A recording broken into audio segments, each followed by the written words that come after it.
আজকে আমি শেখাবো চিকেনের বাবার নাম, কারণ আজকে আমি এসে গেছি চিকেনের বাবাকে খেতে, বা চিকেন কাবাব। এমন একটা জায়গায় এসে গেছি যেখানে মাত্র 80 টাকায় পাওয়া যাচ্ছে চিকেনের কাবাব। চলুন দেখে নেওয়া যাক।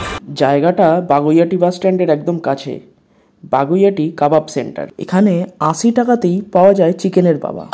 তবে চিকেনের বাবার নাম কি আপনারা তো জানলেন, চিকেন কাবাব। তবে চিকেন কার বাবা, সেটা হচ্ছে চিকেন রসমি কাবাব, কারণ চিকেন রসমি কাবাব মেনুতে রেখেছে, আমি সেটাই অর্ডার করে নিয়েছি।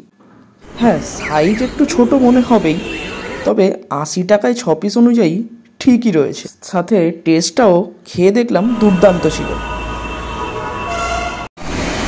তোমরা যারা জানতে না চিকেনের বাবার নাম কি, আজকের এই ভিডিও শুধুমাত্র তাদের জন্য।